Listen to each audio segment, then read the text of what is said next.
Dans cette vidéo, nous allons voir la posture de Ardha Padmasana. Ardha Padmasana se traduit par le demi-lotus.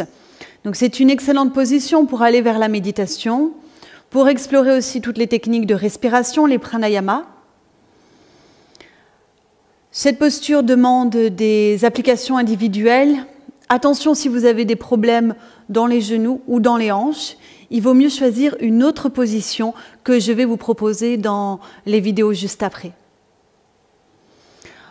On va passer à l'expérience pratique de ce demi-lotus. Donc, le demi-lotus est une posture asymétrique, c'est-à-dire que une fois on pratique avec une jambe au-dessus, une fois on pratique avec la jambe opposée dessus. Et il faut faire attention à changer régulièrement et pas rentrer dans nos habitudes. Ça aussi, en yoga, on entre assez facilement dans une pratique mécanique. Donc il faut se souvenir que dans les asymétries, on change régulièrement de côté pour ne pas créer des ordres dans le corps à la longue. Donc aujourd'hui, on va positionner le pied droit en dessous. On va venir placer le talon droit au niveau du pli de l'aine à gauche. On a le dessus du pied droit complètement au sol.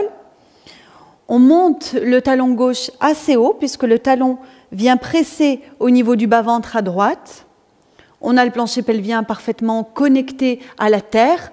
Ce point-là, il est essentiel puisque on se connecte à l'énergie tellurique et les deux ensemble, l'énergie de la terre et l'énergie de notre propre corps, va permettre à la force vitale de circuler correctement dans tout l'organisme. Position des jambes en place, on installe les mains sur les genoux, on redresse le dos, on incline le menton, on détend les épaules. Et là, on est prêt pour méditer ou faire un travail au niveau de la respiration. Donc ça, c'est la position finale du demi-lotus.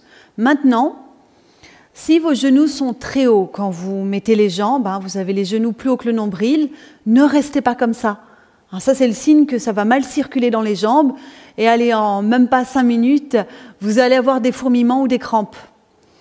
Donc pour pallier à cette petite raideur, on peut prendre la brique. Si vous n'avez pas de brique, il suffit de prendre un coussin plutôt ferme, dur.